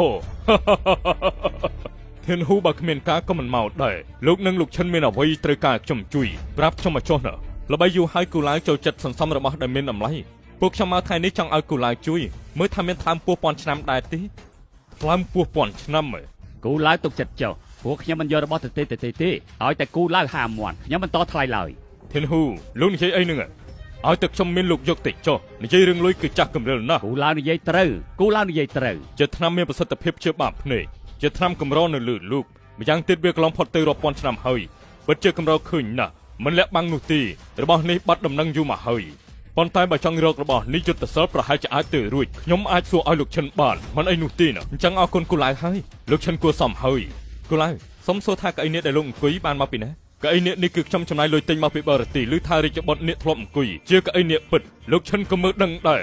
កៅអីនេះមិនធម្មតានោះទេណាសុំទោសផងខ្ញុំនិយាយត្រង់ហើយលោកបញ្ញាប់ដុតកៅអីនេះចោលទៅមិនអញ្ចឹងរក្សាជីវិតមិនគង់ទេលោកនិយាយថាម៉េចនឹងនៅក្មេងសោះហ៊ាននិយាយផ្ដេសផ្ដាស់បែបនឹងលោកដាក់បណ្ដាសាខ្ញុំស្លាប់មែនទេអល់អិតបើកុំទៅយល់ដល់មុខធានហ៊ូឯងចូលភូមិគ្រឹះនេះមិនបានផងបើឯងហ៊ាននិយាយផ្ដេសផ្ដាស់ទៀតយើងឲ្យឯងចេញពីភូមិគ្រឹះនេះមិនបានទេ គូឡាវកុំខឹងលោកឈិននិយាយបែបហ្នឹងប្រកាសជាមានមូលហេតុលោកឈិនគូឡាវមិនមែនជាអ្នកក្រៅទេបើលោកឃើញអ្វីមិនល្អកុំលាក់បាំងអី ថ្ងៃនេះបើឯងនិយាយចេញមកចប់ត្រឹមនឹងចុះបើឯងនិយាយហេតុផលមិនចេញអ្នកណាក៏ការពារឯងមិនបានដែរណោះមិនខុសទេកៅនេះជារបស់រាជបុត្រនេះពិតមែនចំហាយអ្នកគំនុំនៅលើនឹងខ្លាំងពេកបើខ្ញុំទេមិនខុសទេពីមុនមានរាជបុត្រនេះម្នាក់ស្លាប់នៅលើកៅអីនេះមិនអញ្ចឹងមិនមានចំហាយគំនុំខ្លាំងបែបនេះទេមិនអាចទេគូឡាវលោកដល់ពេលនេះមិនត្រូវគំនុំនេះប៉ះត្រូវគឺដោយសារហុងស៊ុយភូមិគ្រឹះនេះល្អអាចបង្ក្រាបចំហាយគំនុំនេះមកដល់អាសន្នបានប៉ុន្តែក្បាលនេះនៅលើកៅអីនេះនៅតែមានចំហាយគំនុំជាប់មិនយូរប្រហែលទេនឹងប៉ះពាល់ដល់លោកជាមិនខាននោះទេក្បាលនេះឡើងខ្មៅដោយសារតែអាយុកាលយូរទើបបណ្ដាខ្មៅបែបនឹងចំហាយគំនុំស្អីឯងកុំនិយាយផ្ដេសផ្ដាស់ណាព្រោះអីគូឡាវលោកមិនជឿក៏ហិចតិចចុះដើមឡើយយល់ដល់លោកជួយរកថ្លើមពោះពាន់ឆ្នាំឲ្យខ្ញុំចង់ជួយលោកស្មានមិនអមបំណងល្អត្រូវឆ្កែស៊ីសោះខែនេះរាល់យប់សបិនអាក្រក់ឃើញពោះរំខ្លួនថប់ដង្ហើមដល់ភ្ញាក់ពិតប្រកបទេឈប់សិនមិនខ្ញុំនិយាយត្រូវមែនទេលោកឈិនលោកត្រូវតែជួយខ្ញុំផងណាលោកត្រូវតែជួយខ្ញុំលោកជាសពឃើញពោះគឺមិនអាមកពីនេះប្រមាណក្បាលនៅលើកៅអីនេះពោះវាមានចំហាយគំនុំជាប់ខ្លួនសំណាងដែលមិនតន់ប្រែទៅជាពោះខ្មៅបើបែបនឹងមែននោះខ្លាចតែតឡជាងសានក៏ជួយលោកមិនបានដែរអញ្ចឹងខ្ញុំគួរធ្វើយ៉ាងម៉េចទៅបើចង់រស់ត្រូវតែដុតកៅអីនេះចោលមិនអាចប្រើភ្លើងធម្មតាដុតទេត្រូវប្រើกระดาษលុយបោសជានេះយកមកដុតទៅបានលោកឈិនមិនដុតបានទេក្រៅពីដុតចោលមិនមានវិធីផ្សេងទីមែនទេដើម្បីកៅអីនេះខ្ញុំចំណាយនឹងខ្ញុំអស់កន្លះជីវិតណារំជុំបាយផ្សេងទៅបានហើយបន្សាបចំហាយគំនុំនៅលើកៅអីនេះសិនចាំកំតិចនេះប្រមាណក្បាលនេះចោលកៅអីនេះនឹងអាចទុកបានហើយលោកឈិនលោកឆាប់ជួយខ្ញុំផងទៅហើយđâyបានជាខ្ញុំត្រូវជួយមិញនេះក្រែងលោកនិយាយថាខ្ញុំនិយាយផ្ដេសផ្ដាស់លោកឈិនខ្ញុំមិនស្គាល់ល្អអាក្រក់ខ្ញុំប៉ះពាល់លោកហើយឲ្យខ្ញុំសុំទោសផងណាខ្ញុំសុំទោសពិតមែនគូឡាវមិនបានទេដែរលោកឲ្យខ្ញុំចំណេញហើយមិញនេះមានអបតហេតុតិចតួចគ្រប់គ្នាខ្ញុំនឿយហត់ហើយខ្ញុំចង់សម្រាកប៉ុន្តែខ្ញុំផ្ដាំមួយម៉ាត់គ្រប់គ្នានៅហុងឆឹងសុទ្ធតែជាអ្នកធំដៃម្ខាងបាំងមីកពិធីជប់លៀងលើកនេះអញ្ជើញលោកឈិនសង្ឃឹមគ្រប់គ្នាយកជល់ដល់មុខខ្ញុំជួយមើលថែផងណាគូឡាវសម្ដីធ្ងន់ហើយលោកឈិនសមត្ថភាពមិនធម្មតាថ្ងៃក្រោយជួយមើលថែពួកខ្ញុំផងសម្អាងលើកាតនីគីមួយសន្លឹកធ្វើឲ្យបាក់ឆឹងឡងរបួសធ្ងន់លោកឈិនកុំទៅអីបង្រៀនក្បាច់គុនពួកខ្ញុំផងមានឱកាសខ្ញុំនឹងបង្រៀនប៉ុន្តែថ្ងៃនេះប៉ាម៉ាក់នៅចាំនៅផ្ទះខ្ញុំទៅសិនហើយលោកឈិនកុំទៅប៉ាម៉ាក់ប៉ា លេខទូរស័ព្ទដែលលោកអ្នកកំពុងហៅបានបាត់ទូរស័ព្ទ មិនស្រួលហើយមានរឿងទៅដឹងប៉ាម៉ា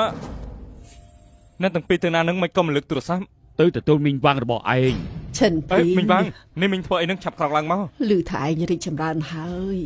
មីងសុំវល់ឯងជួយហានផងណាក្មួយក ូនស្រីមីងពួកខ្ញុំធំឡើងជាមួយគ្នាហាន់យ៉ាងម៉េចហើយ មីងសង្ស័យថានាងត្រូវបង្ខំឲ្យលក់ខ្លួន ថាម៉េច មីងវាងមីងយល់ច្រឡំនឹងហាន់ហើយ ឆ្នាំទៅមីងពិនិត្យឃើញមានជំងឺកលៀនព្យាបាលត្រូវការលុយច្រើនណាស់ហានរាល់ថ្ងៃយប់មិនមកវិញទេចេញទៅរកលុយគេនាំគ្នានិយាយថាថ្លៃព្យាបាលគឺមីងបានមកពីហានទៅលក់ខ្លួនណាក្មួយ ធ្វើបាបគេពេកហើយមីងវាងទុកចិត្តចុះរឿងហាន់ទៅខ្ញុំហាន់ថ្មនេះណា ដូចជាកន្លែងឈ្មោះបាហ្វឹកជា ល្អណាស់មីងខ្ញុំទៅភ្លាម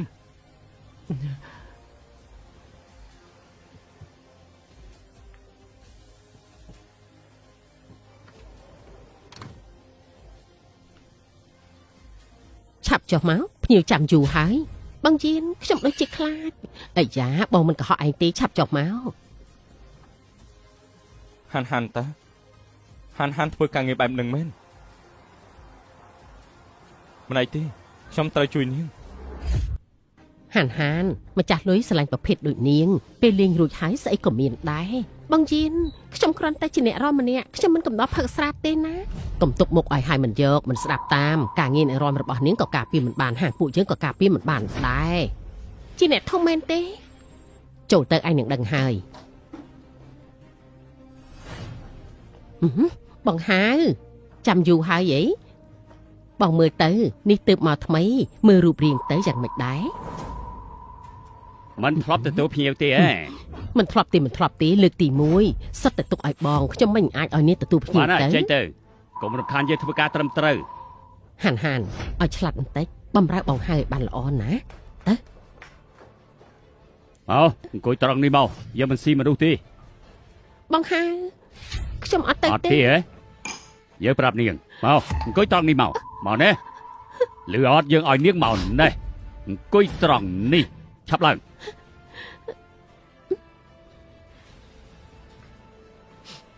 ចង់បង្ខំឲ្យយើងខឹងមែនទេហ៎ មកផឹកកំដរយើងមើលកែវទៅ បងហើយខ្ញុំមិនចេះផឹក យោ ស្រាទេ នៅមិនតន់ចេះផឹកស្រាទេងាយខ្លាំងណាស់យប់នេះពេលផឹករួចថ្ងៃក្រោយនឹងចេះផឹកហើយណាយើងឮថាបងយានប្រាប់ថាថ្មីនេះនាងខ្វះលុយណាស់យើងប្រាប់នាងយើងអ្វីផ្សេងមានមិនច្រើនតែយើងមានលុយ បើនាងបំរើយើងបានល្អ100,000នេះជារបស់នាងហើយណាយ៉ាងមិនដែរ មាន100,000នេះជំងឺម៉ាក់ខ្ញុំមានសង្ឃឹមហើយមិនបានទេបើចង់100,000នេះមែនបោកក្រោយលែងបានហើយ បើកមើលទៅលុយសុទ្ធ100,000លុយមិននិយាយកុហកទេលើកនេះសบายចិត្តហើយឬនៅហ៎ មកនេះនាងថាលុយតិចមែនទេយើងប្រាប់នាងបំរើយើងរួចយើងនឹងទិញ Ferrari ឲ្យនាងយ៉ាងមិនដែរលើកនេះបានហើយនៅ បងហើយខ្ញុំធ្វើតែមិនរួចទេចង់ល្អបងរកអ្នកផ្សេងទៅ ធ្វើមិនបានទុកយើងជាអ្នកធ្វើ យើងប្រាប់នាងមិនអីទេបន្តិចទៀតរួចហើយមានអារម្មណ៍ថាវិលមុខមែនទេយើងប្រាប់នាងអ្នកដែលផឹកស្រាយយើងហើយមិនដែលមាននរណារត់រួចពីដៃយើងទេជាពិសេសស្រីដែលយើងសម្លឹងឃើញបន្តិចទៀតរួចហើយមិនអីទេ ខ្ញុំយកទេខ្ញុំពិតជាមិនអាចមែន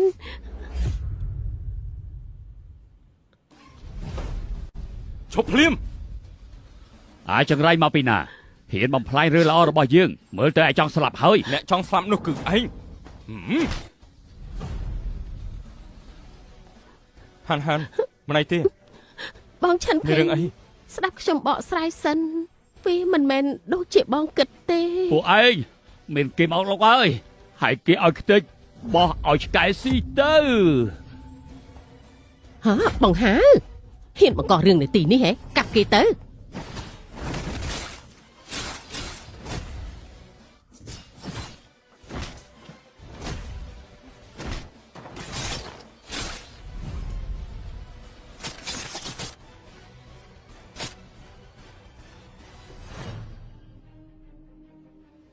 ដល់វេនពួកឯងទាំងពីរនាក់ហើយ នេះឯងធ្វើអីយើងប្រាប់ឯងបាទនេះគឺលោកម្ចាស់នៅសំណាក់ GE អ្នកកាន់កាប់ឯងប្រកែកវាយបានការស្អីឯង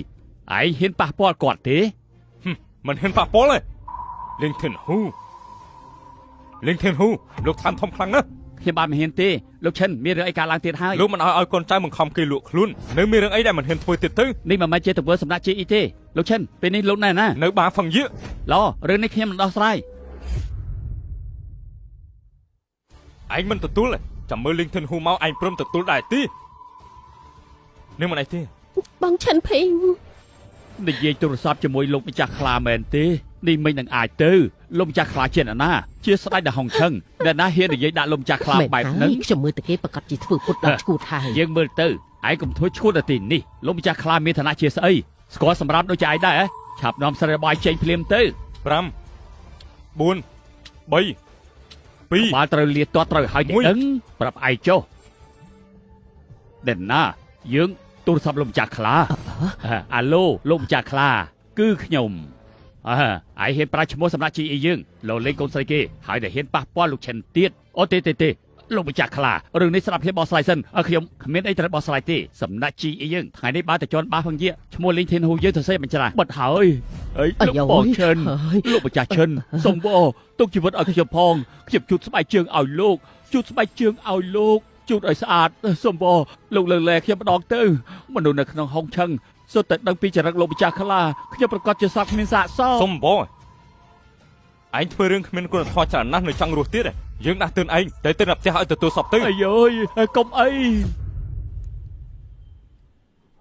បងឈិនភីងថ្ងៃនេះអរគុណប នឹង ង មិន ហើ បាច់ យ ធ្វើសំទេ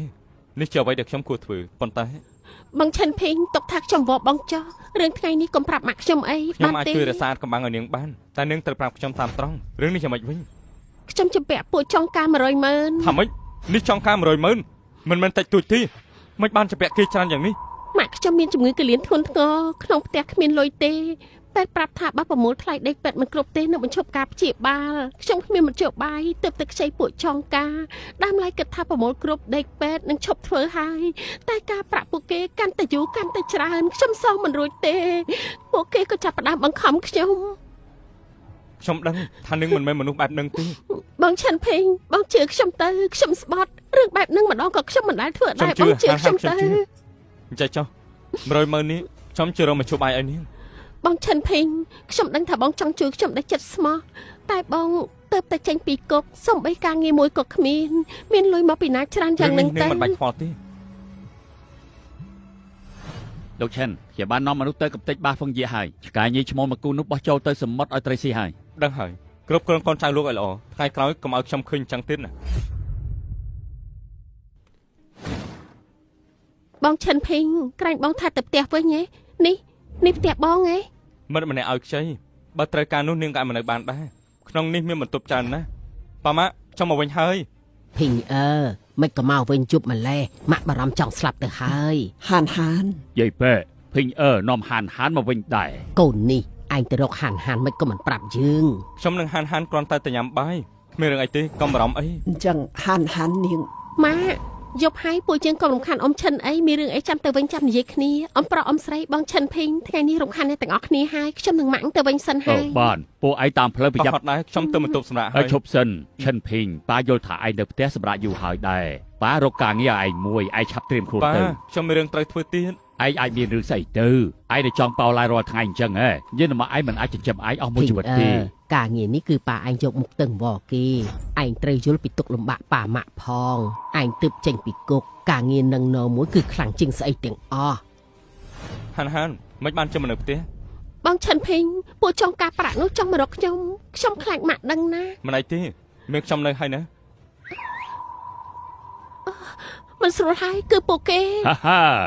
នាងឡាតជាពាក់លុយយើងចង់រត់គេចថ្ងៃនេះបើនាងមិនសងលុយទៀតយើងនឹងលក់នាងទៅបនស្រីហើយ លោកបងទុកពេលឲ្យខ្ញុំប្រហែលថ្ងៃទៀតទៅបានទេ2ថ្ងៃទៀតខ្ញុំប្រកាសជាស ទុក ង ពេលហ៎មានផ្លូវទេបើសងលុយមិនរួចទេអញ្ចឹងសាច់អញ្ចឹងសាច់ នាងជាភ័ក្រប្រមាណ អាឡាត់ឯងសងរួចដែរហ៎ឯងដឹងថានាងជាពាក់យើងប្រហែលដែរទេ 100,000 តើ 100,000 យល់សពទៅ លោកបងអាទិត្យមុនបងប្រាប់ខ្ញុំតល់មាត់ឲ្យតែខ្ញុំសង100,000ពួកយើងនឹងរួចគ្នា អាទិត្យមុនគឺអាទិត្យមុននាងខ្ចីលុយមិនសងការប្រាក់ទេហ៎ពេលនេះយើងត្រូវការ500,000ខ្វះមួយសេនក៏មិនបាន 500,000 500,000និយាយយកជាការណា បងឆាន់ភេងបងមានលុយច្រើនបែបហ្នឹងមកពីណា អាឡិតអួតអ្នកណាក៏ចេះដែរតែបើយើងដឹងថាឯងកុហកយើងនឹងកំតិចឯង ឈិនភីងយើងតាំងពីដើមមកនិយាយគឺយកជាការថ្ងៃនេះទៅធនាគារយកលុយជាមួយយើងគឺបានហើយ ល្អយើងជឿឯងម្ដងទៅធនាគារទៅយើង សួស្ដីលោកមានអ្វីឲ្យខ្ញុំបម្រើទេ ខ្ញុំត្រូវការដកលុយ បានលោកដកលុយអាចទៅដកនៅទូ ATM បានបែបហ្នឹងមិនបាច់តម្រង់ជួត ខ្ញុំ ទេ ដកលុយរឿងច្រើនបន្តិចទូ ATM ប្រហែលដកមិនចេញនោះទេ សុំសួរលោកដកប្រមាណដែរ 500,000 យ៉នេះឆាន់ភេងតាស្គាល់ខ្ញុំដែរទេ នាងគឺ ខ្ញុំមកតង់មីមករួមថ្នាក់ចាស់លេងចាំហើយហី អូមកតង់មីឯងខ្ញុំចាំបានហើយប្រហែលឆ្នាំនេះនាងយ៉ាងម៉េចដែរ ខ្ញុំរួមមិនស្រួលដោយលោកទេចាំម៉េចចាញ់ពីគុករស់នៅទម្លាប់ដែរទេ ទ ណា ម្លាប់មិនបាច់ឲ្យនាងបារម្ភទេ ឆាន់ភេងប្រហែលឆ្នាំនេះលោកនៅក្នុងគុករៀនល្អមិនចេះតែរៀនមាត់រឹងមែនទេ តង់មីមិនបានជានាងត្រឡប់មកហុងឆឹងវិញឬថានាងរៀនដល់អនុវិទ្យាល័យក៏ឈប់រៀន ឆាន់ភេងលោកមើងងាយអ្នកណាហ្នឹងខ្ញុំប្រឡងជាប់អនុវិទ្យាល័យឈប់រៀនក៏គ្រាន់បើជាងលោកចប់មហាវិទ្យាល័យចូលគុកដែរឃើញហើយនៅមិត្តប្រុសខ្ញុំជាថៅកែក្រុមហ៊ុនឡើងទីផ្សារ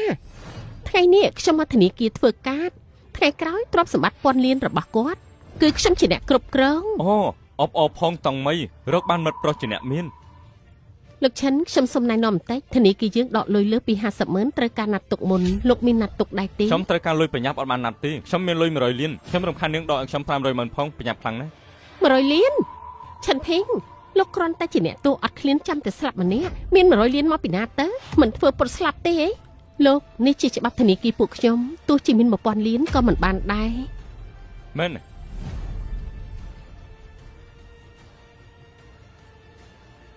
គឺជាការជីជីងឡុង មែន គឺជាការជីជីងឡុងលោកសុំរងចាំមួយផ្លែតខ្ញុំទៅសុំការណែនាំពីប្រធានធនាគារសិនឆិនភេងលោកពិតជាមាន100 ខ្ញុំ លាន មាន មែន 100លានឬអត់តាក់ទងនឹងនាង អ៊ុតលោកបន្តិចក៏ឡើងចាងហើយហីខ្ញុំប្រាប់លោកបន្លំកាត់ធនាគារគឺខុសច្បាប់មុនក្រៅគង់តែចូលគុកវិញទេអ្នកទោសដូចលោកមានលុយស្អីទៅកុំស្មានតែខ្ញុំមិនដឹងណាប៉ាលោកពេលនេះនៅខាងក្រៅបោះសម្រាប់តាមថ្ម លោក ទេ សួស្ដីខ្ញុំជាប្រធានធនាគារសូមសួរថាមានអ្វីឲ្យខ្ញុំជួយ ខ្ញុំ ដែរ ចង់ ទេ ដកលុយ500,000អត់មានណាត់មុនដកបានដែរទេ ហ៎ការជឿជីងឡុងហ៎បានលោកជាភ្ញៀវពិសេសមិនចាំបាច់ណាត់ទេ អេពួកលោកយល់ខុសទេដឹងគេជាអ្នកទោសទៅចេញពីគុកមិនអញមានលុយច្រើនបែបហ្នឹងទៅបើអញ្ចឹងពេលនេះខ្ញុំចង់ដក100,000ដែរ សូមទោសគ្មានការណាត់ទុកមុនមិនអាចដកបានទេសូមអ្នកនាងទៅតម្រង់ជួរខាងនោះទៅ នេះធនាគារពួកលោកស្អីហ្នឹងខ្ញុំចង់ប្តឹងពួកលោកសំអាងអីគេមិនបាច់ណាត់ក៏បាននោះ លោកម្នាក់នេះប្រើកាតជឿជីងឡុងមិនបាច់ណាត់ជួបខ្ញុំបម្រើសេវាកម្មដោយផ្ទាល់នាងជាភ្ញៀវធម្មតាសមនឹងប្រៀបជាមួយលោកម្នាក់នេះដែរ ដូចគេហ្នឹងឯងអ្នកទោសម្នាក់ជាភ្ញៀវ VIP របស់ពួកលោក លោកមិនច្រឡំទេដឹងអី ការ VIP របស់លោកម្នាក់នេះគឺគ្រួសារស៊ូអ្នកមានជាងគេនៅហុងឆឹងជាអ្នកធ្វើនាងយល់ថាអាចប្រៀបជាមួយគ្រួសារស៊ូបានទេ អេលោកប្រធានគេជាអ្នកទោសម្នាក់មិនអាចមានតាក់ទងជាមួយគ្រួសារស៊ូពួកលោកស៊ើបច្បាស់ហើយនៅហ្នឹង យឺធនាគារហុងឆឹងស្គាល់តែកាតមិនស្គាល់មនុស្សសន្តិសុខចាប់ស្រីម្នាក់នេះចេញទៅ នេះលោកនេះ សូមទោសផងលោកពួកយើងទៅបន្ទប់ VIP និយាយគ្នាទៅសូមអញ្ជើញ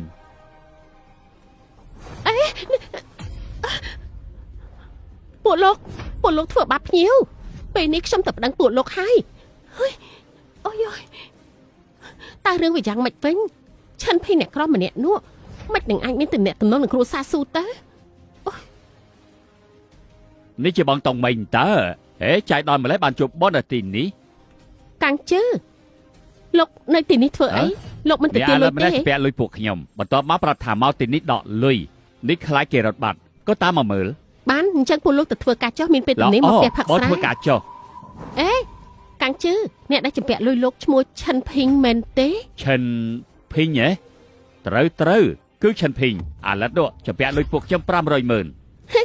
ល្អខ្លាំងណាស់ឆិនភីងម្នាក់នេះទីបំផុតខ្ញុំចាប់បានចំណុចខ្សោយគេហើយកាំងជឺហេតុអីគេចម្ពាក់លុយ មិន ពួក មែ លោក នគេចម្ពាក់ពួកខ្ញុំទេ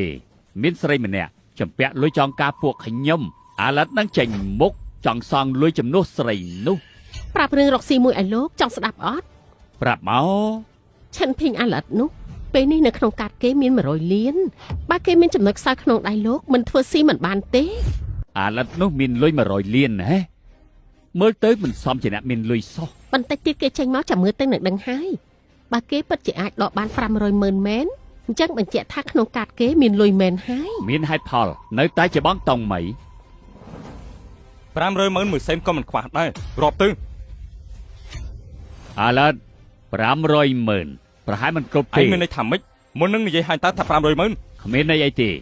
ពេលនេះទាំងដើមទាំងការ1000ម៉ឺន ឆិនភីងក្រែងក្នុងកាតលោកមាន100លានណែ1000ម៉ឺននិយាយចំពោះលោកគ្រាន់តែជាកំតិចលុយប៉ុណ្ ខ្ញុំ ណោះ និយាយម្ដងទៀត500ម៉ឺននេះបើពួកឯងមិនយកអញ្ចឹងមិនមែនជារបស់ពួកឯងទេ អាឡិតលុយនេះពេលនេះជារបស់យើងហើយបើមិនលែងដៃក៏មិនទោះថាយើងមិនគួរសម ចង់ស្លាប់ហើយ អាយ៉ាអាចក្រៃ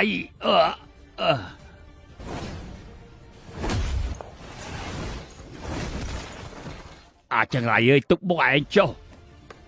កាំងជឺវាយគេទៅវាយគេឲ្យស្លាប់ អាឡិតកុំធ្វើរឿងដាច់ដាច់ពេក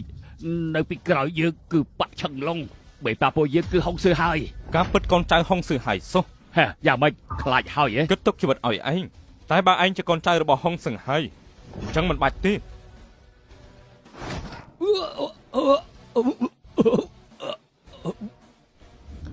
លោកកុំចូលមក វានាងនាំតែប្រឡាក់ដៃយើងទេ បងឆិនទីបំផុតបងមកវិញហើយឆិនភីងថ្ងៃនេះមិនតែក្រៅផ្ដេសផ្ដាស់ទៀតហើយឯងនឹងទេហានចាំអស់កន្លះថ្ងៃហើយមិនអីទេអ៊ំស្រីបងឆិនភីងចាញ់ក្រៅក៏ដោយសារខ្ញុំដែរខ្ញុំមានការចង់និយាយជាមួយបងឆិនភីងល្អទៅចោះមីងវាងក្មេងពីរនាក់នេះពិតជាធំមែនហើយ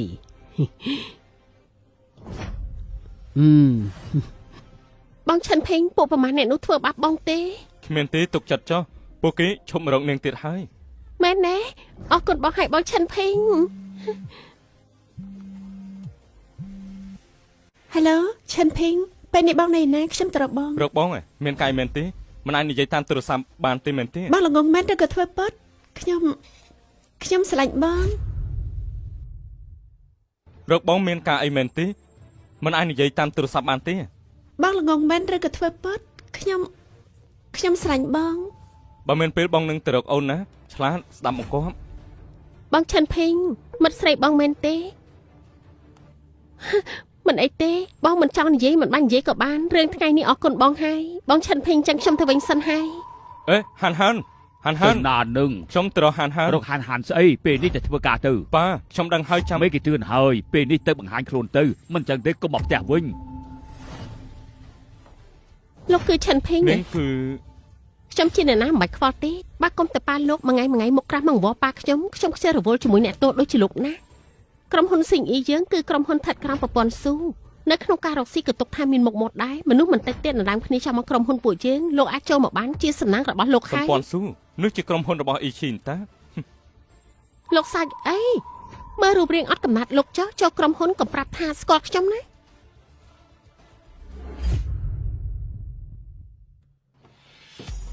លបងប៉ះពាល់គេដូចខ្ញុំដែរមែនទេ មិនក៏និយាយបែបហ្នឹង លោកមិនទាន់ដឹងទេហ៎ពួកយើងទាំងពីរអ្នកខែនេះត្រូវទានលុយគេជាពាក់100ម៉ឺនមកវិញបើទានមិនបានទេពួកយើងត្រូវដេញចេញហើយ 100ម៉ឺន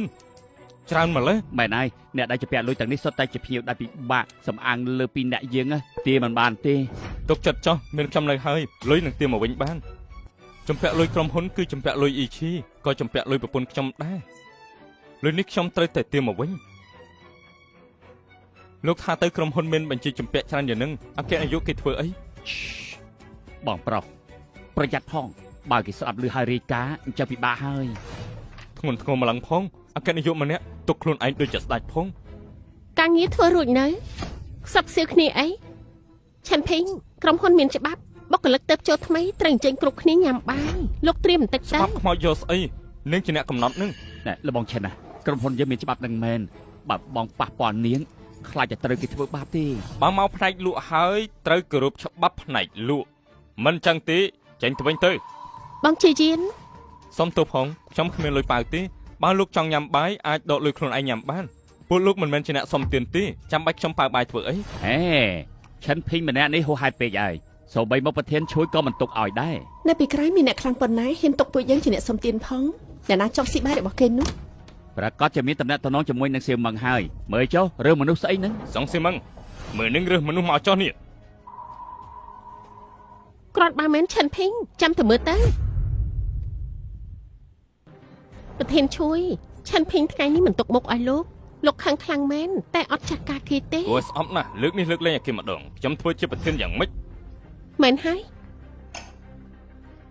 អេម្នេះមកទូរស័ព្ទទៅឆ្កែឈុនភីងទៅយប់នេះបើគេមិនមកទេថ្លៃចំណាយនៅទីនេះទាំងអស់ឯងជាអ្នកចេញ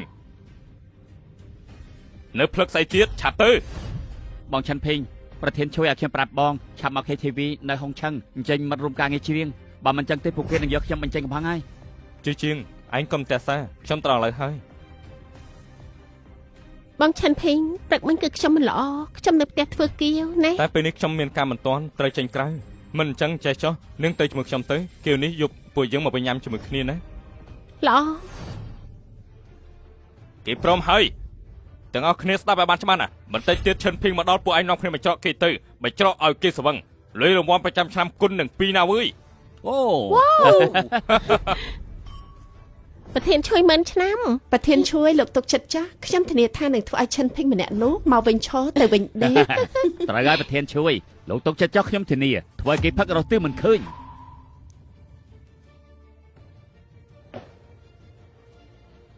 ហើយយ៉ាកម្រិតល្អ ប្រធានជួយ ហើយយ៉ាចេញទៅមិនឃើញខ្ញុំរវល់ទេ យ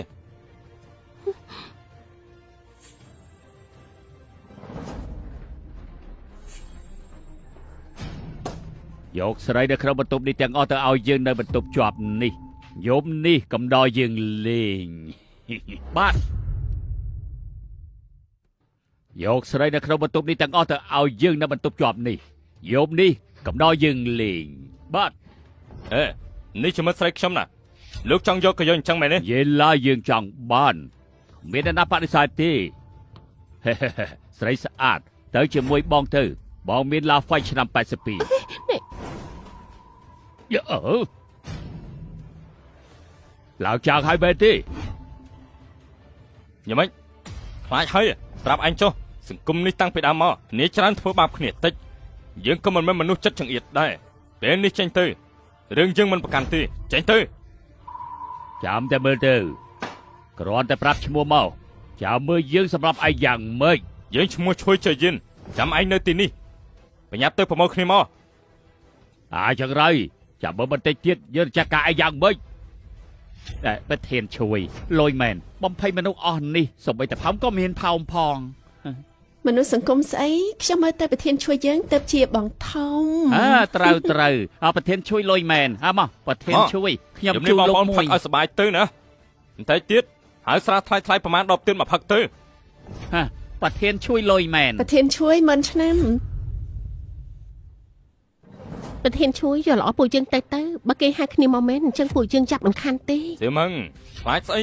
មានខ្ញុំនៅទៅហើយនឹង ណែប្រធានជួយខ្ញុំឮថា KTV នេះជារបស់ LinkedIn Ho នៅសំណាក់ GE ពួកយើងប្រើដៃយើងនៅទីនេះតើអាច LinkedIn Ho ខ្ញុំស្គាល់ច្បាស់ណាស់ទោះគេមកក៏ទុកមុខឲ្យខ្ញុំដែរ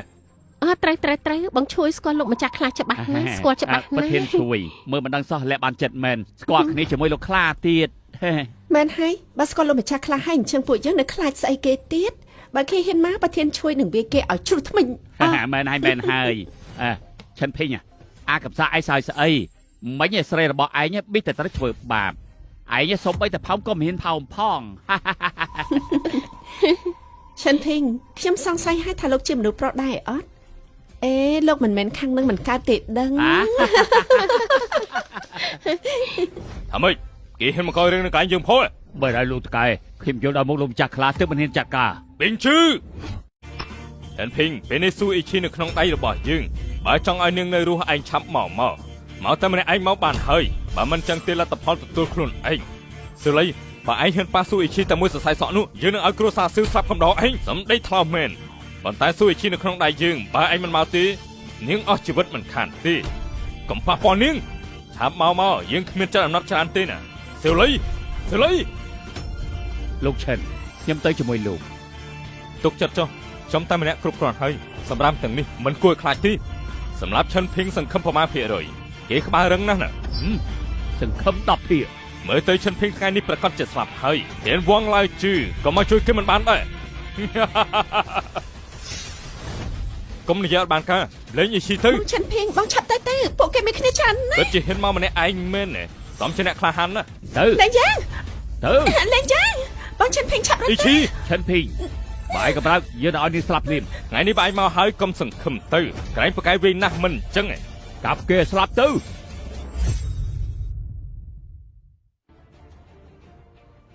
អ្នកក្រដូចជាឯងចាំយើងសម្លាប់ឯងហើយមិនស្រែកពីនេះក៏ខ្លាចជារបស់យើងដែរ អូ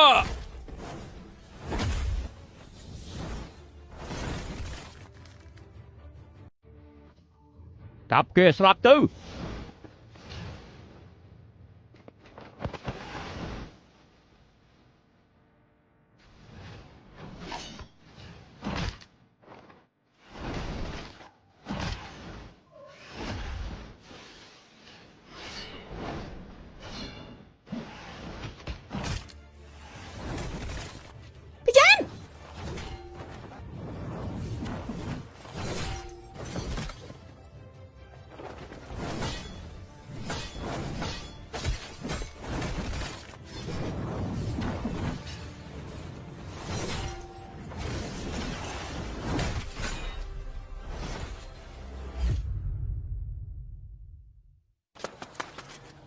ខានជួបប្រមាណថ្ងៃកម្លាំងរបស់គេគួរឲ្យខ្លាច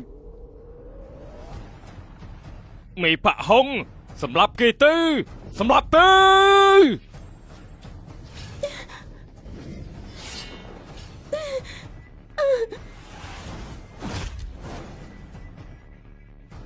អ៊ីឈីមិនអីទេ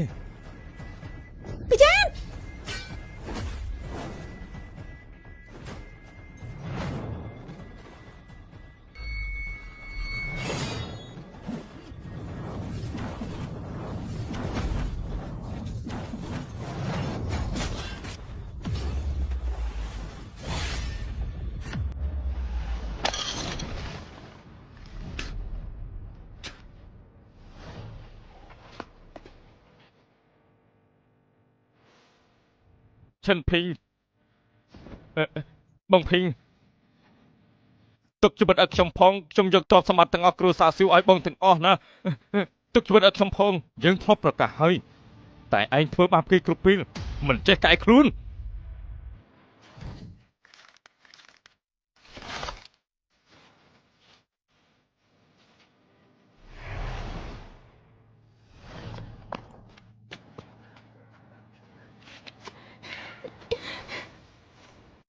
បងឆិនភីងខ្ញុំស្មានថាខ្ញុំលេងបានជួបបងទៀតហើយ មានបងនៅថ្ងៃក្រោយលេងមានអ្នកណាហ៊ានធ្វើបាបអូនទៀតហើយម៉ាក់មើលឃើញដែរទេម៉ាក់ ព្រះជាម្ចាស់ខ្ញុំមើលឃើញហើ អរគុណ យ គូឡាអាចធ្វើឲ្យម្ដាយខ្ញុំមើលឃើញសាច់ជាថ្មីលោកឈិនគួរសំពីហើយគ្រាន់តែជួយគ្នាប៉ុណ្ណោះ កូនប្រុសម៉ាក់មើលឃើញឯងហើយ ម៉ាក់នេះជាថ្ងៃល្អពួកយើងកុំយំអីណា ល្អអ្នកនាងស៊ូអីពិតជាស្រីស្អាតជាងគេមែន អ្នកមីងសរសើរពេកហើយ មីងគួរតែដោហៅថាម៉ាក់ក្មេកទៅ និយាយផ្ដាស់ស្អី ហើយណាហា ប្រាប់ថាទៅធ្វើការនៅខាងក្រៅ ម៉ាក់ថ្ងៃក្រោយអ៊ីឈីប្រកាសจะឲ្យម៉ាក់រស់ស្រួល ល្អ ខ្ញុំមើលតែហាន់ដោយសារតែឈឺចិត្តពេកទៅប្រកាសជាឲ្យតម្រុយគេហើយ បងទុកហាន់ដោយបងស្រីអញ្ចឹងអូនសម្លាញ់នៅក្នុងចិត្តបងតាំងពីដើមដល់ចប់មានតែអូនទេ អូនក៏ដូចគ្នាស្រឡាញ់តែបង